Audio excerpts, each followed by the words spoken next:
Bows, TKOs, yeah. Bows, TKOs, we got bows, TKOs, yeah. Bows, TKOs, we got bows, TKOs, yeah. Bows, TKOs. Bows and TKOs. We are live, episode 161, coming at you this Wednesday afternoon in the Valley. It's fucking hot again. The late August heat is just kicking my ass, but hey, it's been a chill summer. I can't complain. But this is your weekly MMA podcast, streaming anywhere you listen to podcasts with the videos on YouTube. I'm your host, Shane Gillette, and we have a solid show for you today. We have some fights that have been announced. We have the action-packed Tuesdays. The last one left with the Ultimate Fighter final, semifinal, Dana White Contender Series Episode 3. And then we will recap PFL Tampa and RAF 12 that happened this past weekend, as well as UFC Sacramento. And then we will preview this weekend's early morning action, UFC China, and we'll take it from there. So before we jump in, got my Steelers gear on. It's the last week before football. Next weekend, college football starts. My alumni, University of Montana Grizzlies will be in action. Big season and big expectations for them, as all the top teams have basically left the FCS anyways. And then Oklahoma, super hyped on Oklahoma. John Mateer's return as he's healthy. Legit defense, great recruiting. So I'm just hyped up for college football. Wyoming taking place as well. So yeah, just really excited to have the football season kick up as my Angels have been dog shit. But let's talk MMA. Some fights that have been announced. We have Brady Hiestand taking on Rinya Nakamura. September 26th, this will be at the Apex. As well as Rodolfo Vieira and Robert Brzezinski on September 26th. October 3rd, a fun one. We have Rafael Dos Anjos taking on Alexander Hernandez. We haven't seen RDA in a while. Taking on a solid Hernandez in his prime. On October 10th, a banger. We get Andre Fili and Kai Kamaka III, two veterans that have been there, done that. And on Halloween, we have Andre Petroski taking on Azamat Bakoyev. November 7th, Karine Silva and Gabriela Fernandez. And then also, fresh off the Ultimate Fighter, Ilambek Akilbek Ulu taking on Muhammad Ali Osmanli, as that is the Bantamweight Championship. And then the women's fight, Tina Black and Melissa Amaya also will be on that card. But let's kick it off with Contender Series, fresh from last night. A lot of heavy favorites on this card, but the closest fight with the odds actually started and ended really fast. In the middleweight division, we had Nick Galante, who trains in Philly with Marquez MMA, so the likes of Sean Brady, Joe Pyfer. He closed distance quickly. Excuse me. And he pinned Carlos Petrozula from Argentina up against the cage fairly quickly. And he launched a beautiful right hand up against the cage, kind of pinned his hand while launching a beautiful right hook. It put him down. Quick finish, I think 30-something seconds. So great action-packed start. In the second fight, a mammoth of a man. I mean, this guy is an absolute unit at welterweight. Ronald Humphrey. He's the son of Strikeforce alum Ron Humphrey. He just blasted out of a cannon to start the fight. Came right at his opponent, Alexis Miranda. Picked him up with ease, slammed him down. He tried to get a finish. Threw a ton of ground and pound. Was really nasty. Looked like he potentially could get the finish. But almost tired himself out from trying to get the finish. And Miranda was able to get up after about half of the first round had gone by of him just getting his ass kicked. And it seemed like Humphrey might be gassed because Miranda was firing a ton of combos at Humphrey, mostly body shots, but Humphrey wasn't firing back. Well, Humphrey obviously wasn't completely gassed. He timed a nice stiff right hand that sat Miranda back down and wobbled him again. And then after some time, Humphrey was able to get Miranda's back and get his hooks in. His face was completely bloodied at this point, and he sunk in a rear naked choke to get a dominant round 1 victory. Both of those winners, round 1 finishes, getting contracts. Marlon Humphrey, we got some big dudes coming in from this season in the Contender Series, man. Then we had at welterweight a young Cage Warriors alum, Sean Clancy Jr., who looked massive compared to Gary Bellotto in his division. Although Sean is young, he has a ton of MMA experience, has a boxing upbringing. His dad was a boxer. And this fight did start a little bit measured. Clancy kind of seemed like a class above Bellotto in this fight. Seemed like he had a lot more skills, a lot more power when he threw. But when he threw, he would just throw one strike at a time. It'd be one kick, one kind of fully loaded punch. I feel like if he would have followed those up, he could have had success. It could have got a finish. But because of that, as the round had a couple of minutes go by, Bellotto was able to land some nice shots with his own boxing. But his leg at this point was already pretty much destroyed from leg kicks from Sean. And then round 2, Sean actually shot for a takedown right away. Because he had a deep blast leg double, Bellotto tried to get a guillotine. Once he got out of that guillotine, he got into full mount and was in total control. I mean, he was just riding Bellotto full mount. He wasn't able to squirrel, buck, or move him at all. And he was just boom, boom, like one here, one there. And then finally he just let it go and they called the fight. Big win for Sean Clancy. He gets a contract as well. I think they said he was 23, maybe 24. I feel like he has a bright future ahead of him. So watch out for the name Sean Clancy Jr. You know, I was impressed at how well-rounded Sean was. Again, I think he could have got a finish earlier if he would have followed his big shots, because he was definitely levels above Gary. And then in the heavyweight division, we got 2 guys that are making their second appearance on the Contender Series. We had Guillermo Uriel, who ended up losing to Josh Hogan about a year ago. And he actually got a standing guillotine submission over Mario Piazon. Again, in heavyweight, in the first round, I think less than a minute in, we got a standing guillotine submission.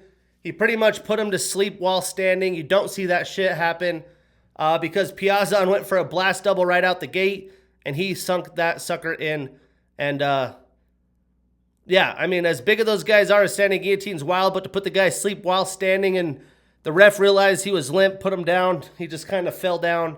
Wild stuff.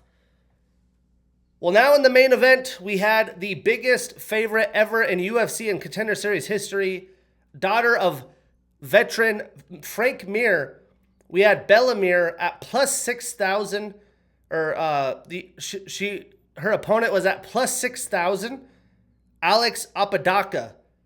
Well, this fight, classic woman fight, back and forth decision. Alex Apodaca was able to dig a little bit deeper and get the victory. Massive scene. I wish I could have put $100 on this. I've never bet on the Contender Series. I don't think the main sports betting apps have it. You have to go to like Kalshi or whatever those predictable market things are. But $100 would have won you $6,000. That could have been a nice payday. But Bella did start out well with her striking. But when she threw, it would be 1 or 2 strikes. And her dad was saying, feint, move, strike. Feint, move, strike. She didn't do that. She was just kind of standing in distance after round 1. She sold out for takedowns. And Alex, who's kind of a long, lengthy fighter for this division, did not oblige to the takedown. She had very beautiful defense. That's like the one thing she came prepared. Because Bella Mir, you know, she is a great jiu-jitsu practitioner. She does UFC BJJ. She's probably, you know, has an opportunity to do anything and everything with grappling if she chooses. But still very young, 23 years old. I know that Dana White's put a game plan together with her, but she did not look UFC ready. She definitely has a lot to improve with her striking. And although she could have debatably won this fight, I'm glad she didn't, because she needs to go back to the lab and work on her skills. She just didn't throw very much. Again, she didn't have success getting takedowns in MMA. You got to find a way to do that if you're going to be a grappling heavy fighter. But Apodaca, I was surprised, got a contract. I think she's like 32. Regardless, pretty fun episode. Again, a lot of heavy favorites. The standing guillotine was wild, and Sean Clancy Jr. stuck out to me. I know that Ronald Humphrey is going to be a problem, but I think he has a lot to grow, and I'll be interested to see how he looks if he gets out of a first round. So Contender Series hot, some good quality prospects. And then we had the final semifinal for Ultimate Fighter. The young, cocky Muhammad Ali Osmanli having a lot of beef with his teammate in the episode, Ilambek, when they were sparring. That is now going to be the championship fight as teammates. But then in the fight, he fought Christian Strong, a wrestling heavy fighter in Team DC. Christian was desperately selling out for takedowns. Every second the fight was standing, Muhammad Ali came in with big aggressive combos and was landing them with ease. But eventually, one of the submissions that Osmanli does very well is the buggy choke. It's kind of a choke where the guy's on top of you in half guard, that you're able to like cradle them and choke them out. And after a while, somehow Muhammad Ali was able to get the buggy choke. I think it's the first time in the UFC that's happened, although this is Ultimate Fighter. So not very common. Most guys don't get put in that position. And for a guy with such big wrestling accolades as Christian Strong, I was a little shocked that he put himself in that position. But in a weird situation, the finalists we have in the women's strawweight, two Team DC girls going at it. And in the bantamweight for the men, both guys are from Team Bisping. And again, those championship bouts will be held on September 26th at the Apex. On PFL Tampa, Chris Cyborg does it again. I don't believe there's been official retirement word, but she got the unanimous decision over Ketlin Vieira in a 25-minute fight that actually was pretty fun to watch. Chris Cyborg still having the gas tank and energy to go that far. Very impressive. Ketlin hung in there, took shots, delivered shots, but Cyborg clearly the more talented fighter. We had Gadzhi Rabadanov with a round 1 TKO over Tracy Reeder. Tracy, a short notice opponent because Gadzhi's original opponent pulled out. No surprise at the dominant effort here. Gadzhi is Team Nurmagomedov. He is a solid fighter. We had Sabrina De Sousa with a unanimous decision over Talia Santos. Talia continues to rack up losses at the end of her career. I would assume retirement's got to be somewhat close. We had Luke Traynor with a round 2 TKO over Roland Dunlap.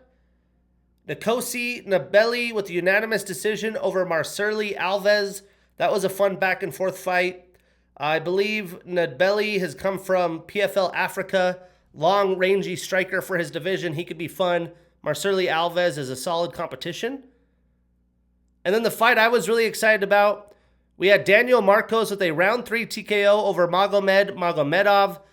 He was able to keep the fight standing long enough to piece up Magomed. Still some rounds. Magomed actually had an injury. His shoulder had popped out of socket. Couldn't get it back in, so they called it in round 3. But it looked like Marcos was on his way to victory anyways. I just wanted to see how I would put Marcos at like the top 25 in bantamweight. You know, Magomed's one of the best PFL competition out there. So I wanted to see how he would stand up, and he did fairly well. So that was interesting. Another former ex-UFCer, Javid Basharat, with unanimous decision over Movsar Ibragimov. These names are brutal. So he continues his winning ways. We had Dakota Bush with a split decision victory over Marquez Forrest. And Gino Van Steenis, Costello's younger brother, with a unanimous decision over Robert Watley. So decent card, nothing too crazy. The Chris Cyborg fight stole the show. But then we had RAF 12 freestyle wrestling. Henry Cejudo getting his revenge with a quick, 30-second pinfall over Merab Dvalishvili. He wanted revenge. He wasn't playing around. He wanted to show why he was an Olympic champion. He got the job done. We had Jordan Burroughs with a dominant tech fall, 11-0 over Sean Brady. I'm not surprised. Jordan Burroughs basically was like a semi-truck running through Sean Brady, which is no easy feat because Sean is a big boy. You know, he's got that big shredded back. He's a solid grappler, but in the world of freestyle cannot hang his ground. We had Gable Stevenson with a kind of conservative 6-0 victory over Anthony Cassiope from Iowa alum. Probably the highlight of the event, Max McKinley with a 3-2 victory over Bo Nickel. Both multi-NCAA champions. Max recently graduated a couple years ago and got a final takedown at the end of the bout to win the fight. Bo obviously not only focused on wrestling, but I was a little surprised that he was going to let Max do that to him. I know how much of an ego's at the side when you're kind of the brand of wrestling, but McAnally, solid competition, really very competitive fight. We had Jason Nolf with the 11-1 victory over Evan Wick. Jesse Mendez, who is a senior at Ohio State, 2-time NCAA champion, also had a silver medal his freshman year, got a 7-2 victory over Vladimir Kinchagashvili, who was the 2016 Olympic gold medalist for freestyle. So Mendez, who's come from folk style, defeats a former gold medalist, although that was 10 years ago. Impressive win. Still in collegiate wrestling. We had David Carr from Iowa State, NCAA champ, with a 6-4 win over Taj Miraz Salkazanov. He got silver in the 2021 and 2022 Worlds for freestyle. So this is clash of styles, folk style upbringing to freestyle. These guys are now competing at the highest level, and these collegiate wrestlers doing very well. We had Johnny DeLewis with a tech fall 10-0 over Asu Almabayev. I thought Asu would be more competitive. I did not see the match, but dominant tech fall by Johnny. We had Tyron Woodley with a 14-8 victory over Joaquin Buckley. I don't remember if it was 6-0 or 8-0, but Buckley was up early. Tyron had to change his game plan, but that would have been a brutal loss for him as he's a former NCAA wrestler, although he's been retired and been out for quite some time. And then we had Masanusuke Ono, who is going to Penn State after he won gold in the 2024 Freestyle Worlds for Japan and competed in American Collegiate Wrestling. Got a 4-0 victory over Ben Davino, who got second place at Ohio State in the NCAAs his freshman year. I mean, level of competition, this is as high as it gets. Very good matches. That Ono kid, I can't wait to see what he could do. Him and Ben might be competing in the future. Asu couldn't hang. Tyron Woodley got a save face. Huge win by McAnally, Gable Stevenson, Jason Nolf. Henry got revenge. And Jordan Burroughs doing what Jordan Burroughs does. But let's talk UFC. We had UFC Sacramento. I went 8-4 on my picks. Not a great night, but I'll take it. Overall, I'm 1,000 wins, 479 losses, 14 no contests and draws. On the year, 210 wins, 89 losses, 3 no contests and draws. I mean, to recap this card, I did feel like overall it was a ton of fun. The crowd was great. The energy was great. The prelims got things started with a ton of action and violence. And the main card kept the energy. We had finishes, and the main event ended up being fight of the night. A pretty wild scrap. I previewed it a 5. I am recapping it a 6 out of 10.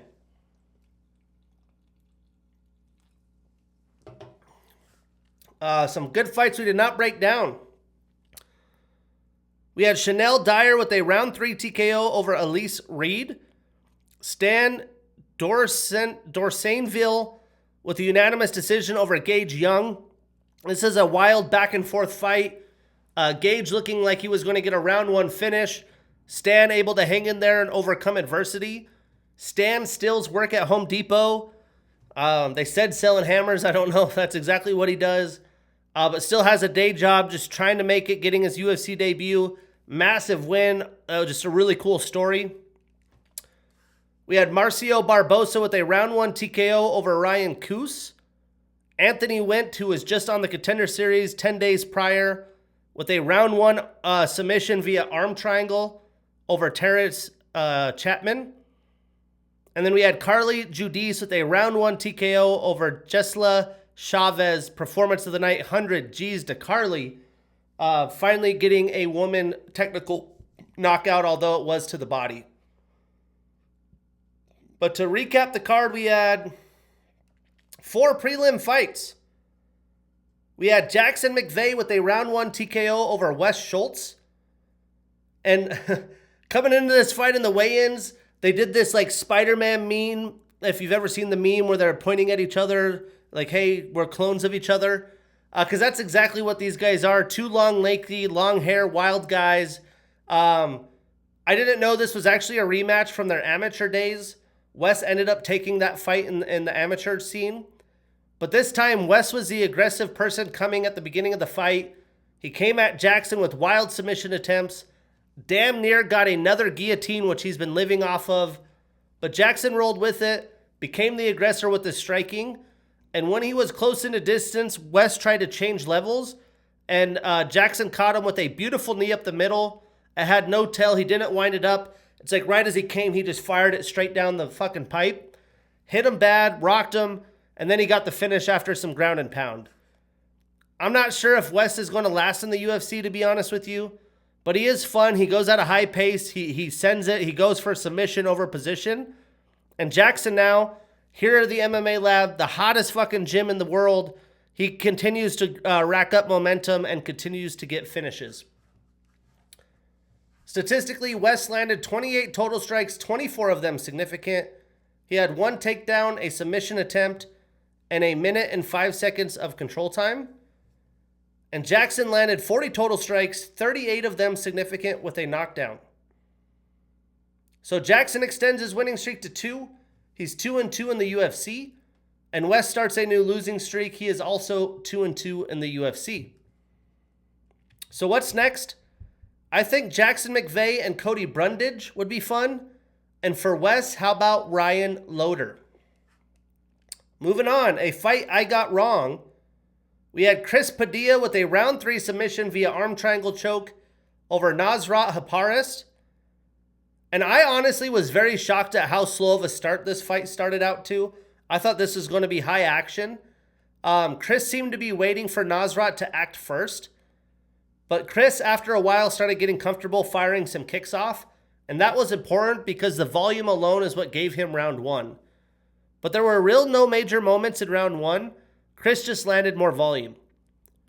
Well, Nasrat, I think, was just hesitant in general because he came off that highlight knockout in his last outing against Quillian Salkid, the head kick knockout.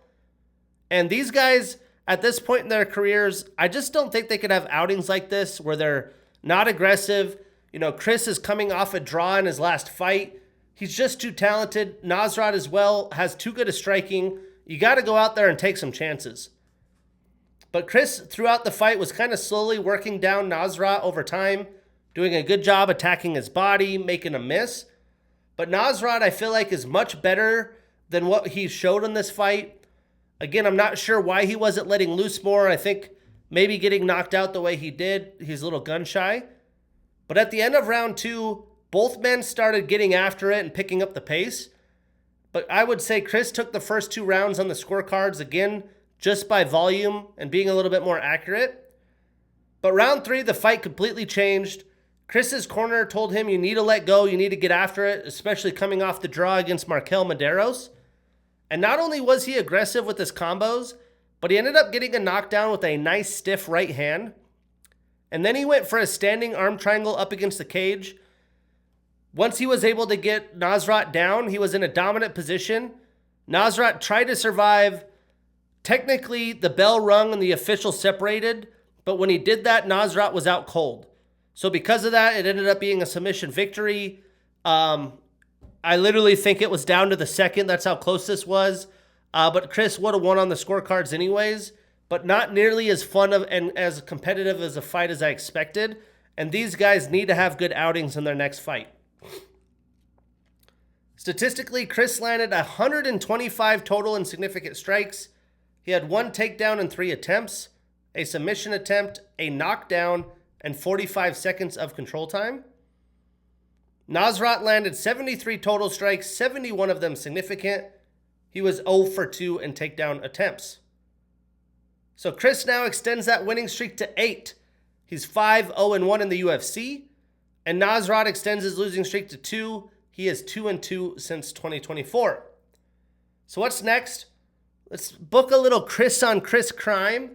Let's get a fight with Chris Padilla and Chris Duncan. I think that would be a banger. And for Nasrat, How about Montush Runbetsky? I think that's the fight to make. Moving on. We had Shamil Gaziev with a round 1 TKO over Kennedy and Nzechukwu. This was another fight I got wrong. And what a joke of a fight, to be honest.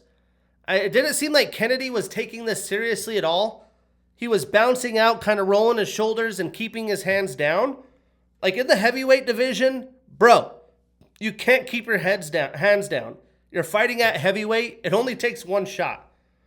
If you land a clean shot, you're probably putting your opponent out. And that's exactly what happened in this fight. Shamil, I think, surprised him by closing distance quickly, put him out with a flush right hand right on the button. And yeah, I think Kennedy was thinking he would be too long and too quick. But this is the UFC. You're fighting top 15 opponents. This isn't the amateur scene. You can't play with your food. And Kennedy had to pay the consequences. And not a lot of action. Kennedy only landed 3 total and significant strikes. Shamil 2 total and significant with the knockdown. So Shamil starts a new winning streak. He's 3-3 since 2024. And Kennedy extends his losing streak to 2 with that draw. He's 2-1 at heavyweight since 2024. So what's next? I think with Shamil, you book him against veteran Marcin Tybura. And for Kennedy, this might be the last chance for him with the UFC. I would book him against Steven Asplund. Now, still in the prelims, another fight I got wrong. We had Jamall Emmers with a round 1 TKO over Lerryan Douglas. I mean, things were going really good to start for the young, hard-hitting Douglas, kind of until they weren't. Jamall was using a ton of movement and feints. He was circling around the cage because he wanted to avoid the power from Lerryan. Douglas did land some nice combos, but he whiffed on a few as well because how much movement that Jamall had. And it kind of seemed like Douglas got lulled to sleep from all the circling, all the movement, because eventually, probably after 2 minutes of literally just circling the cage, Emmers just planted and fired off a beautiful 1-2. His right hand landed like literally bullseye on the guy's eye. It looked like knuckles right into the eyeball. And basically, Douglas crumpled down. He wasn't knocked out, but he didn't want to continue in the fight. I think his eye was hurt pretty bad. I think I've seen that he actually did suffer a broken orbital bone, and he covered up right away. So kind of a weird stoppage, but obviously it was bad enough he didn't want to continue, and I don't blame him. But he was looking, he was definitely winning the fight, and it didn't seem like Jamall had an answer. But you got to always be alert and pay attention. Just like Kennedy, you can get caught. This is the UFC. Regardless, big win for Jamall. You know, he continues to prove father time isn't affecting him fully. And Lerryan looked good. I do think he'll rebound fine. He's only 31 years old. He'll be out for some time now. But when he comes back, he's going to have to make some moves. Statistically, Jamall landed 17 total and significant strikes with the knockdown. And Lerryan landed 14 total and significant. So Jamall extends his winning streak to 3. He's 3-1 since 2024. And Lerryan ends a 6-fight winning streak. He moves to 2-1 in the UFC. So what's next? I'd like to see Jamall square off with William Gomez. And for Lerryan, how about a dance with Haider Amil? Moving on into the main card. Only 3 fights that we broke down. 4. Another fight I got wrong. We had MarQuel Mederos with a round 2 TKO over Mason Jones. Performance of the night, 100 G's to MarQuel. And as I mentioned last week, this fight had fight of the night potential for me because both men are just so fun and they're creative with their offensive skills. And Mason is just a fucking dog. He's going to make it a fight no matter what. He will finish you or will be killed trying to do so. And credit to MarQuel again, another MMA Lab guy. They just continue to pump out wins this year. He was game. MarQuel was more game than I expected, especially after the draw in his last outing. Clearly, his team wanted him to be more aggressive. And you kind of have to be when you're fighting Mason, or you're going to get walked down and beat up. But round one, both men landed shots over and over. And Mason, although he was getting struck from distance, was willing to eat a shot to close distance and launch big combinations at Mederos. They did spend some time up against the cage, and Mason was close to finishing MarQuel in round one, but he got overzealous, and when he tried to take his back, he went for position over went for the submission situation over position, put his hooks in too early, was high. Mederos was able to reverse him. I think if he would have chilled out, he might have had a round one finish. Regardless, the round was very close. I personally gave it to Mason. I thought he had the bigger moment, landed the bigger and more damaging strikes, but it didn't matter because round two, they didn't waste any time at all. MarQuel was using his length to his advantage and kind of picking at Mason from distance. He was landing nasty elbows that rocked him up against the cage. I mean, these were nasty elbows. And Mason, the problem with him is he only knows how to fight one way, and it's to keep going. He had Mederos rocked, beat up as well, but he was just getting teed off in the second round, and I'm surprised survived as many shots as he did. And a very impressive win for MarQuel Mederos, especially getting the finish. I mean, MarQuel is still young. He's still pretty raw. And now, rebounding off a draw, I feel like he showed a lot of improvement. And I feel like a firefight like that coming out on top gives you so much confidence as a young fighter. For Mason, again, this is his second stint with the UFC. It's kind of a tough pill to swallow, but he will be back. He is box office when he steps into the octagon, and I can't wait to see what's next. Statistically, MarQuel landed 82 total strikes, 73 of them significant with the reversal. He was 0 for 4 in takedowns, had a knockdown and 54 seconds of control time.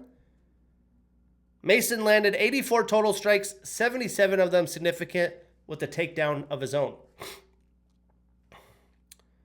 So MarQuel extends that winning streak to 10, 5-0-1 in the UFC. And Mason ends his 7-fight winning streak. He is 3-1 in his UFC return. So what's next? I mean, MarQuel, I feel like he's ready for a big step up. I'd like to see him take on the Dovit Klein. And for Mason, how about I scrap with Cowie Hernandez? Moving on. We had the light heavyweight debuts. We had Reinier de Ridder with a round one TKO over Roman Dolidze. Now, if we thought that the Kennedy fight was a complete joke, this one was an absolute joke, as Roman basically 20 seconds in, dived at RDR's legs, pretty much right out of the gate, pulled guard, and never got in a good position. RDR just kind of chilled in top control, never had a huge threat of an ankle lock or knee bar, and he was just pounding Roman over and over before it eventually got called. The weird thing was that Roman didn't show much fight like he even wanted to be there. He was covering up, being flat on his stomach. He wasn't trying to get up. He wasn't trying to swivel his hips. He was just trying to grab a leg and try to survive. Honestly, at this point, I think Roman should consider retirement. But RDR gets a bounce-back win in dominant fashion. Big win in his return to light heavyweight after a 2-fight losing streak. And he should be ready for a fun fight next. And the stats are crazy. RDR landed 106 total strikes, 71 of them significant. I mean, he was just picking at Roman, finally sold out when he was flat on his stomach. And he had 3 minutes and 41 seconds of control time. So again, almost 4 minutes of top position ground and pound. And Roman, he only landed 4 total strikes, 1 significant. And I don't remember that 1 significant. But Reinier ends that 2-fight losing streak. He starts a new winning streak. He's 5-2 in the UFC since 2024. And Roman extends his losing streak to 3. He is 3-4 since 2024. So what's next? Again, I think Roman's done. It didn't seem like he wants to fight. And for RDR, I want to see him take on Bogdan Guskov. Let's get him up top in the light heavyweight rankings. Then in the co-main, kind of another snoozer, but we had Vitor Petrino with unanimous decision over Serghei Spivac. I honestly thought Serghei was going to be much more competitive. But the reason this was a clunker was Vitor just came forward and pinned Serghei up against the cage, would hold him there, they'd grind it out for a while, or he would take him down, and Serghei didn't have much fight getting back up. And Serghei, throughout 15 minutes, didn't do much to alter Vitor's game plan. He didn't throw strikes with intent. He didn't, make him pay for closing distance. He wasn't trying leg kicks. He wasn't aggressive at all, and didn't try takedowns of his own. That's usually what makes him special. And it just makes you want to scratch your head because he looked better than ever in his last outing, and he looked like a solid striker, which we've seen glimpses of. So I'm not sure if he was so worried about being taken down or maybe he was injured. It just doesn't add up. But credit to Vitor, he bullied a much bigger heavyweight, brought a ton of volume over the course of 15 minutes and didn't gas out. And Serghei just didn't put up much of a fight on his own. Again, it was weird because he looked so good against Auntie Padilla only 6 months ago. Statistically, Serghei landed 33 total strikes, 23 of them significant. He was 0 for 2 in takedowns with the reversal. And Vitor landed 126 total strikes, 64 of them significant. He had 4 takedowns in 6 attempts and 6 minutes and 7 seconds of control time. So Vitor extends his winning streak to 4. All at heavyweight. He's 5-2 since 2024. He enters the rankings at number 8. And Serghei starts a new losing streak. He is 2-3 since 2024. And he drops 3 spots to number 9. So what's next? Well, Vitor is kind of in the heavyweight elitist situation. I think he's going to have to let some things shake out unless he wants to fight backwards. But I would like to see him fight the loser of the Waldo Curtis Blades fight. And for Serghei, you hate to see it. He worked so hard to get up to the number 6 spot. Now he's going to have to fight, the further, like the 15 to 20th ranked person, or someone like Alexander Rakic, who's new to the heavyweight division. So that's who I have. But that set us up for the main event. Coming in, I was so intrigued to see how this would play out because it's such a clash of style fight. Anthony is just a guy that grinds you up against the cage, bullies you, attacks your body, wears you out over the course of 25 minutes. And we've seen RoboCop not have much success in 5-minute fights. He lost to Jared Cannonier, the veteran, who's like 40 plus years old. We've seen him wear out even in 3-minute fights. It seemed like he's leveled up and has learned, and this fight showcased that he's learned how to have stamina for 25 minutes. But it was like, if it goes past round 3, I would assume Anthony Hernandez would win, and that wasn't the case. As we had Gregory Rodrigues with a unanimous decision over Anthony Hernandez in enemy territory, as Anthony's from Sacramento, and he got fight of the night, 100 G's to RoboCop and Anthony Hernandez. I also thought RoboCop would be a little bit more aggressive to start and try to get a finish early. In round 1, he did dominate. He landed 52 strikes to Alexander's 10. Alexander went 0 for 7 in takedown attempts in the first round. And you're like, dang, Anthony even looked kind of tired. How is RoboCop going to survive? Well, in round 2, Gregory got 2 knockdowns. Looked like he was going to get the finish. Was so damn close. Anthony did get a takedown to kind of survive. And then moving into round 3 through the rest of the fight, the pace slowed by both men. RoboCop started launching leg kicks and had Anthony's leg seem like it was probably broken. I can't remember what the reports have been this week, if he did break his leg or not. But I think being in Sacramento, having the crowd cheering him on, motivating him, kept him in the fight and not wanting to give up. And Anthony Hernandez is a dog. That's why he is where he is. But Gregory Rodrigues was just chopping that leg over and over, and that was the big difference in the game plan. But I had Gregory winning all but maybe one round. Round 4, he had 62 strikes to Anthony's 26.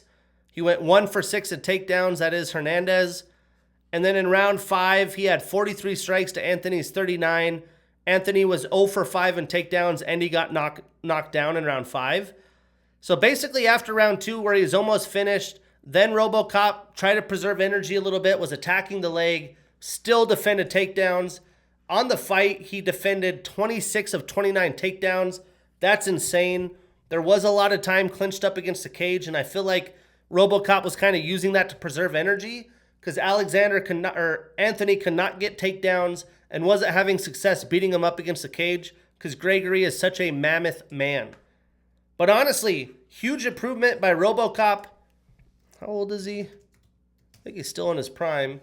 34 years old, turns 35 in February of next year, so a young 34. Hopefully his injuries aren't too bad and he could come back and fight. On the Ariel Helwani show this week, he said that he had come in with quite a few injuries, had an illness issue. So to have things not go his way, fight 25 minutes against Anthony Hernandez and outlast him, massive, massive situation. Nobody is going to want to see RoboCop in this division. And much like Serghei Spivac, tough situation. Anthony has worked so hard to get up to the top of the division. Now a couple losses back-to-back, getting finished by Sean Strickland and now a loss to RoboCop. But it was a fun one. It was a dogfight. They went into deep waters. They overcame adversity. Both guys injured throughout the fight. But Anthony Hernandez definitely got his butt kicked at a high level. And the stats speak for that. Anthony landed 111 total strikes, 90 of them significant. Again, he only had 3 takedowns in 29 attempts. Really wasn't getting takedowns. But he did have 10 minutes and 40 seconds of control time, and a lot of that was up against the cage. But Gregory landed 243 strikes, 174 of them significant. He pretty much doubled the volume and some against Anthony Hernandez, and you do not typically see that.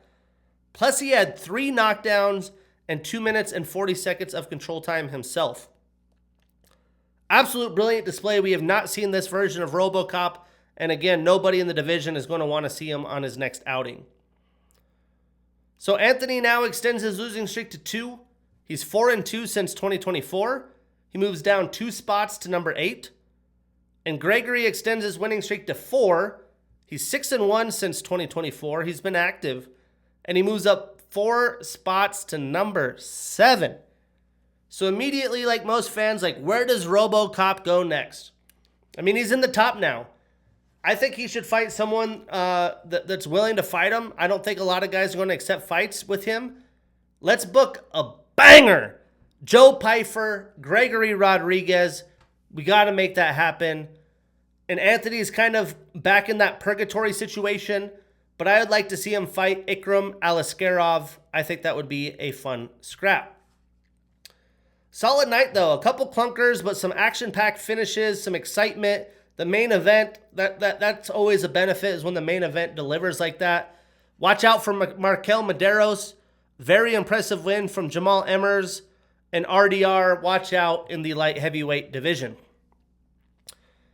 So this weekend, UFC China, late night, early morning, prelims at 12 a.m. Pacific, main card 3 a.m. Pacific, all on Paramount Plus. And I'm not going to tread lightly here. This is a pretty light card. There's a lot of new names from Asia. There are a few fun fights that you could catch up to on Saturday morning, but I'm only going to preview this a 4 out of 10.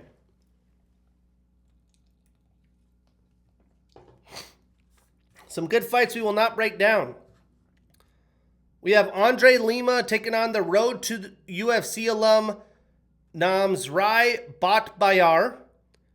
Contender Series alum Bilal Hassan, who was on Anthony Witt's episode a couple weeks ago, is taking on Nilson Rojas, who is making his UFC debut.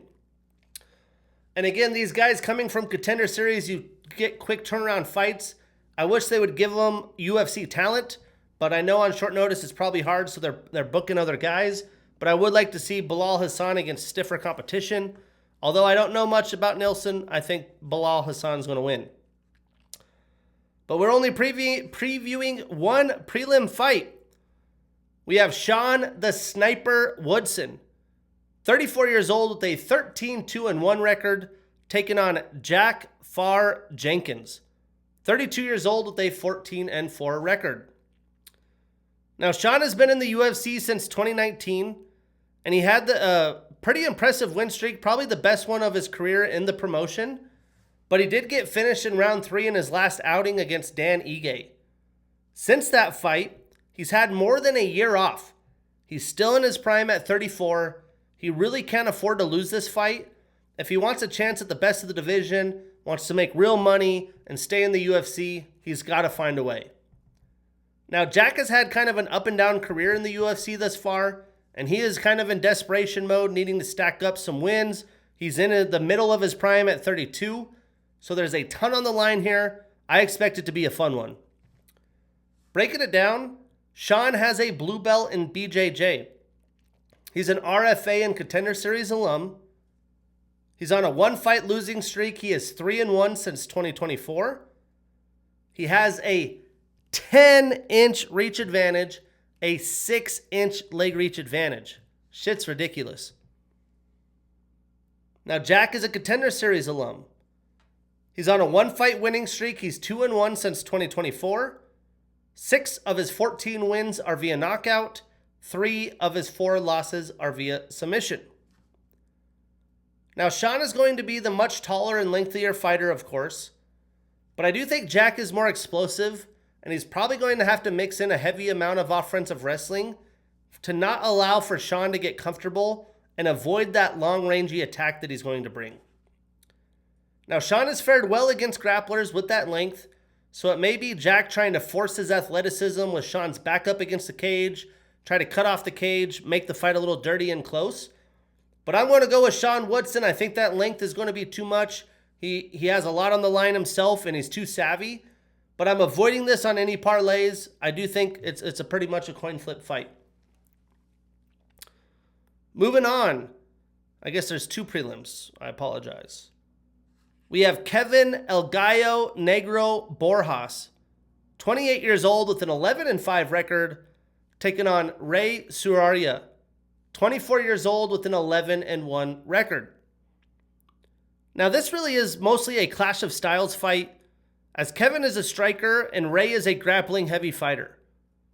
Kevin is coming off his best win that might have saved him from being cut from the UFC. And now he has a young, explosive athlete who's going to do whatever he can to take him down. Kevin is used to fighting grapplers, but this is a different beast. Ray will bring it and bring it in volume. Plus, he's only 24 years old. Breaking this down, Kevin trains out of Pitbull Martial Arts. He's a Contender Series alum. He's on a one-fight winning streak and is 2-3 since 2024. 8 of his 11 wins are via knockout. 2 of his 5 losses are also via knockout. Now, Ray is a Road to UFC alum. He's on a one-fight winning streak, 3-1 in the UFC. 5 of his 11 wins are via submission, 4 via knockout, so 9 of his 12 wins via finish. Now, I do think Kevin is a better striker here, but he hasn't got a finish in the UFC. He's mostly been a volume fighter that wins on the scorecards. And Ray, again, still very young. I think this fight is closer than the odds suggest. Let's pull those up real quick. See if there's been any movement. Right now, Ray is a minus 600 or 750 or even 800 plus favorite. I'm not saying this is a Bellamir situation, but that's a big favorite for the young Ray Tsuruya. After the Bellamir fight, I might have to sprinkle some bread on it. But I do think it's closer than the odds suggest. You know, Kevin is a savvy vet. He is used to having to defend takedowns. He has nice knees up the middle and does pretty well in scrambling positions. But for the sake of picking, I am taking Ray Tsuruya, but I'm avoiding this on a parlay. I do smell an upset here. Moving on to the main card. We have a rematch from May 30th. We have Alex Perez with a 26-10-1 record and the number 11 next to his name, taking on Sumudaerji with a 19-7-1 record. So the reason they're running this back is we had a no contest due to a kick in the nuts. Alex Perez acted like he was about to die, was vomiting in a bucket. And to be honest, when the fight started, Sumudaerji was looking pretty good. Sumudaerji is kind of on a roll in his prime after a tough stretch against ranked opponents. I wouldn't say Sumudaerji is a huge finishing threat since he's been in the UFC, but he is talented everywhere, and he had one of the more exciting fights I've seen against Matt Schnell. And Alex is coming off his biggest win, and he's really only had chances against the best of the division. And this is a critical moment for both guys. There's a ton on the line. I like that they're running it back, so it should be a doozy. Breaking it down, Alex is an RFA, King of the Cage, Cage Fury, and Contender Series alum. He's been around. He's tied with Deiveson Figueiredo, John Lineker, Dustin Ortiz, and Joshua Van for third most knockouts in flyweight history. He has the second shortest average fight time in flyweight history at 6 minutes, 25 seconds. He has the third most knockdowns per 15 minutes in flyweight history at 1.17. He's on a one-fight winning streak. He's 2-3 since 2024. 7 of his 26 wins are via knockout, 7 via submission, so 14 of his 26 wins are via finish. Now, Sumudaerji has a Sanda style. He's on a 3-fight winning streak, 3-1 since 2024. 13 of his 19 wins are via knockout. 6 of his 7 losses are via submission, and he has a 6.5-inch reach advantage. Much like the first round started before the kick in the nuts, I expect this to be a high-paced, high-intensity fight. I'm sure it will deliver for the fans. You know, Alex is a hard-hitting flyweight. He hardly fights to decisions. He only lost once via decision to Muhammad Makayev in 2024. And Sumudaerji only has one finish in the UFC. That was against Malcolm Gordon back in 2020. Sumudaerji has relied on taking his opponents down, and Alex isn't going to be easy to take down. I think he might even mix in grappling and get takedowns of his own. But I do think Sumudaerji is going to be the fresher fighter with his length advantage, or not the fresher, the faster fighter, and he did showcase that in the first round in May. And I do think Alex is going to look to load up and counter him. The only way I think this goes to a decision is if Alex keeps getting taken down and held down, but I do not expect it to play out that way. For that reason, I'm taking Alex Perez. Again, avoiding this on any parlays. I didn't like the way the first fight happened in May, how it started.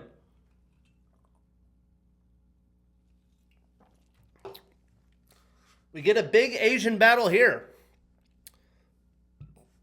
We get Kai Asakura, 32 years old with a 22-6 record, taking on Aoriqilong, the Mongolian murderer. 33 years old with a 26-12-1 record. Now, Aoriqilong is kind of a veteran who's hanging on to a roster spot in his prime. He's mostly been kill or be killed. Kai is, he definitely has a ton of potential. The UFC obviously threw him to the wolves in the start of his UFC career. He hasn't fared well against the top of the division, but he should be a lot more explosive and quicker than Aoriqilong in this fight.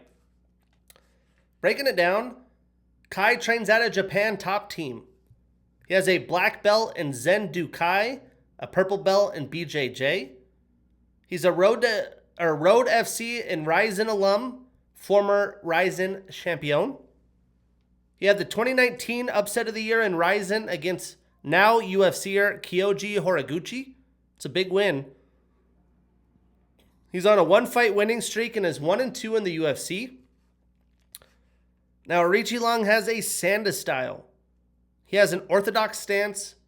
He trains out of Fight Ready here in Scottsdale. He's on a one-fight losing streak and is 1-2-1 since 2024. 9 of his 26 wins are via knockout. Now, I just expect Kai to be aggressive, try to walk Aoriqilong down.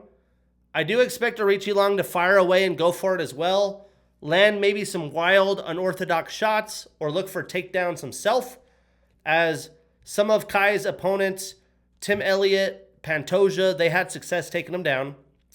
But there is a chance either man lands a big shot, gets a finish, but I like Kai's skills and technique in this one.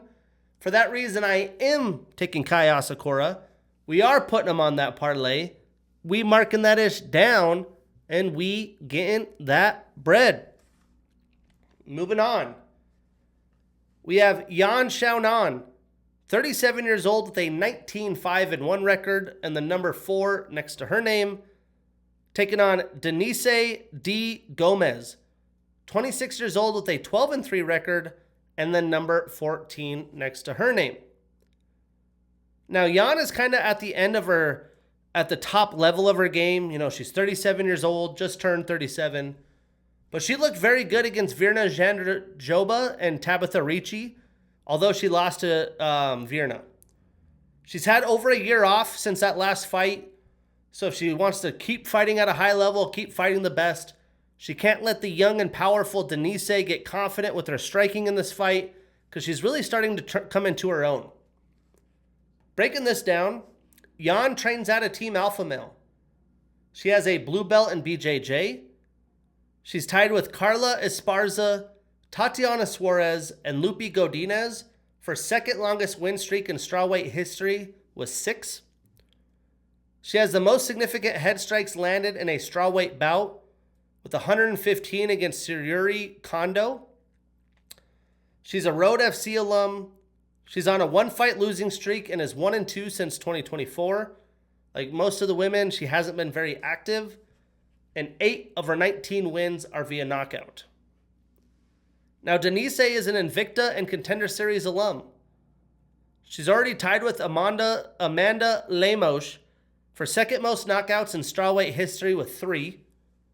She's on a 4-fight winning streak since 2024, and 7 of her 12 wins are via knockout. So these are 2 knockout-capable, powerful women. I think it'll be a fun fight. The big thing for Jan is she's not going to have to be worried about being taken down over and over. That's what happened in the fight against Virna. She's going to be able to mix things up, stay offensive, avoid the power shots from Denise.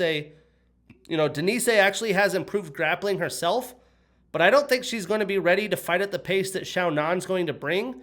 And since Xiaonan's been at Team Alpha Male, she has pretty good takedowns of her own, so I would expect to see some of that. For that reason, I am going with Yan Xiaonan. I am putting her on that parlay. We marking that ish down, and we getting that bread. This is risky, though. Denise, like I said, she's coming into her own. She's going to be a problem. I think Jan's got a couple big fights left in her. Then in the main event, poor Song has to do this in his home country. He has to take on a very, very good Umar Nurmagomedov, 30 years old with a 20-1 record and the number 3 next to his name, taking on Song Yadong, 28 years old with a 23-9-1 record and the number 6 next to his name. I was a little shocked when this got announced. I just feel like Umar deserves to fight the best of the best. He has an impressive resume. You know, he's only lost to the former champion, Merab Dvalishvili. And he's kind of had to take the long road back. He does have a problem with Song Yadong because he is a fast power striker. He is in enemy territory. If Song connects, he can knock anybody out. Song lost to Sean O'Malley, but was formidable. He dominated Henry Cejudo, Divas, and Figueiredo. So he is a talented fighter. I'm not trying to take that away from him. But Umar Nurmagomedov is so well-rounded. A lot of his strengths lie where Song's weaknesses are, like the grappling. But hey, if Song could get a win here, he's going to have an opportunity to fight right back in the title mix. Same with Umar. But again, I just think Umar's so well-rounded that Song isn't going to be able to load up on power shots like we've seen him do of late. Because if he does that, he's going to get taken down and taken down quickly. I also think Umar is just such a tough volume fighter. In a 5-round fight, I don't know how Song's going to be able to keep up with the volume. He's going to have to find a way to beat him up, put him on his back foot, or get a finish. Breaking this down, Umar has a combat sambo style. He trains out of Eagles MMA and AKA. He's tied with Tony Gravely for the 3rd most takedowns landed in bantamweight history with 33 of them things. He has the 3rd most takedowns landed in a bantamweight match with 11 against Mario Bautista. He has the highest takedown accuracy in bantamweight match, 78.6% against Mario Bautista. He's a Fight Nights Global and PFL alum. He's on a 2-fight winning streak. He is 4-1 since 2024. 7 of his 20 wins are via submission. Now, Song has a Sanda style. He trains at a Team Alpha Male. Big night for Uriah Faber's camp with Yan Xiaonan and Song Yadong, especially if they both win in their home country. He's on a 1-fight winning streak, 2-2 since 2024. 9 of his 23 wins are via knockout. Now, Umar out-grappled Mario by a mile, so if he wants the takedown, he's going to have to be able to get it. I think it'll be too easy. I think he's going to wear out Song early because he exerts a lot of energy exploding and throwing so hard. When Song throws, he throws to take the soul out of your body. When Suga fought Song, he was able to move well to avoid Song striking. I think Umar is going to have the same game plan and have success in doing that. Song isn't as good as chasing you down to land his strikes as some of the championship level competition in the bantamweight division. So he's going to have to either take Umar down or look to just somehow put him on his back foot by overwhelming him. Or maybe he just lands a big counter strike, finds an opportunity or window to fire that off. But I think Umar is probably going to show Song another lesson or two. For that reason, I'm taking Umar Nurmagomedov. We are putting him on that parlay. We marking it down, and we getting that bread.